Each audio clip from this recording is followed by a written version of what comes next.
morning. It's about 5 something in the morning. I was asleep last night. I ain't even gonna lie to y'all. I was tired.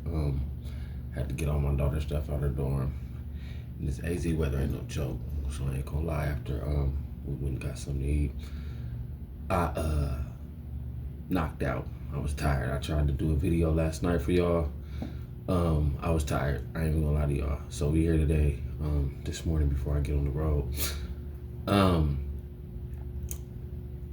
I the other day cried tears of joy. And I cried tears of joy in a good way. Like I said, let me say it again. I cried tears of joy. I cried happiness. I didn't cry like no boo-hoo, some girl left me, or I got my ass whooped cry, or it's the end of the world cry. It was more a cry of joy. And what happened was I was cleaning my car out, vacuuming it because I had to drop my car off to get the rental.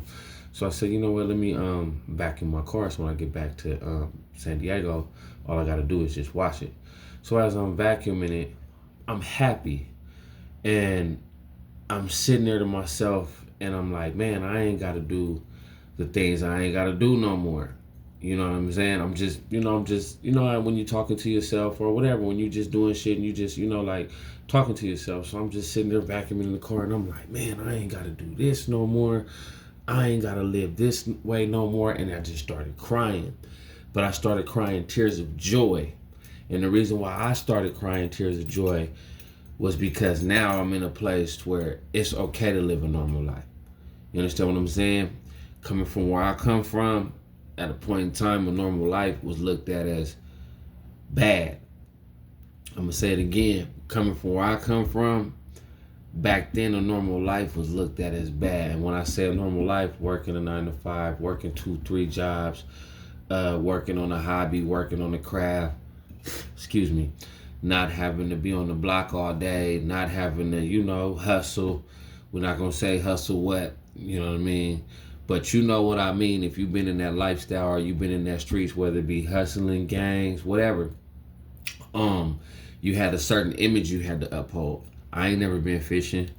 I ain't never been bungee diving or whatever you call that, zip lining. I ain't never even done none of that, man. I ain't never even been on a cruise. You know what I'm saying? I've got offered to go on cruises. My mom used to want to take me places and stuff and go places when I was, early 20s all the time, but I'd be, I want to hang out with the homies. I want to hang out in the trenches. I want to be on the block. I want to go to this party. I want to go to this event. Feeling like I was missing something. Feeling like I had to be on every scene. Feeling like I had to be everywhere, every time. Feeling like I had to show my face. I had to rep my neighborhood. I had to do this and I had to do that. And in reality now, where we at now is, ain't nobody there for you. You there for yourself first and foremost, besides God and, immediate family, your mama, your daddy, your brother, your sister, or whoever is in your family that's immediate, grandparents. But at the end of the day, as you get older, an image that you was trying to portray for everybody else, it really don't matter when you get older. And that's something that I realized. And the reason why I realized that is because if it wasn't for my job, my side hustle, I wouldn't be able to move the way that I was able to move. And back then when I was out there, in the streets running wild, hustling, I'm going to be real with y'all, I had to play catch up. And the reason why I had to play catch up was because I'd have just only 1 or 2 hustles, no job. And that was my source of income. You understand what I'm saying? And I could have been a big time drug dealer. I could have been a big time drug dealer. I'm 5 minutes away from the border. But I chose not to because I was always looking over my shoulder. I was always paranoid. I seen the ripple effect it happened to my uncle. You know what I'm saying? Him getting killed in the dope game. And this is the early 90s. We're going to get on that on another story. But I cried because I'm like, man, I ain't got to prove myself no more. It's either take me as is or fuck you, excuse my language. I don't got to prove nothing no more. You understand what I'm saying? As long as I'm healthy, as long as my child is taken care of, as long as my family is taken care of, and as long as I'm doing what I'm supposed to do as a man, and as long as I'm fulfilling the mission that God put me on this earth for, that's all that matters. Because when your bills is due, when you hungry, when you low on money, when you ain't got no place to stay, or you looking for a place to stay, or you got to keep a stable roof over your head, you need some type of source of income, all these people who you trying to really prove yourself for and prove yourself to, They ain't nowhere to be found. Who gonna check up on you as much as you used to check up on people? So the reason why I cried tears of joy was because I don't gotta be something that I'm not. What's the word I'm looking for? I don't gotta be something that I really don't want to be deep inside. You know what I'm saying? Don't get me wrong. I was embedded in this. You understand what I'm saying? But once I saw the game take a twist and a turn, I had to start slowing down. Like, hold on, this ain't what it is. You understand what I'm saying? It's like when you see a toy when you was a kid, and you be like, man, I want that toy, I want that toy, I want that toy. And then when you open it or you play with it, you be like, oh man, I'd rather stick with my Ninja Turtles, or I'd rather stick with my G.I. Joes, man. Everything that looked outside good of the box wasn't good. And that's how it was with the lifestyle. You know what I'm saying? You see the older homies riding clean, looking clean. You see the, the ballers, you know what I'm saying? The girls, the jewelry, the money. And you're like, ooh, I like this lifestyle. And then when you start to see certain things ain't what it is, you're like, man, but when you too deep in it, it's kind of hard to pull yourself out of it. You understand what I'm saying? So the reason why I cried tears of joy was because I don't got to live that life no more. I don't got to live that life no more. And I'm thankful for the people who showed me, hey, this ain't the lifestyle, whether them going to jail, somebody telling on them, somebody that they was close with killing them. You understand what I'm saying? Them killing themselves. Don't get me wrong, I still got nights where I toss and turn, but at the same time, I'm thankful that I could work a 9 to 5. You know what I'm saying? I'm thankful that I can do this content without somebody having something negative to say, or without somebody saying you couldn't do this and you shouldn't do this and don't do this. I ain't got to look over my shoulder. I'm legit, license, registration. I don't got to hustle the illegal way no more just to make a quick buck. And that's another reason why I cried tears of joy, is because back then I was doing anything and everything to get me some money. Now, when I say anything and everything, I don't mean anything that's going to dislude my character. I mean, I was hustling. You understand what I'm saying? I ain't gonna tell you what I was hustling on this platform, but I was doing what I had to do to survive, to get by. And that's anybody. It don't matter what color, race. When you're in a situation, you're gonna do what you gotta do to survive. But I was in a dark place. I thought about suicide. I thought about robbing, killing, all type of stuff. You know what I'm saying? I was drained. I was in a dark place for a long time. My father passed away when I was young, 18, and I rebelled.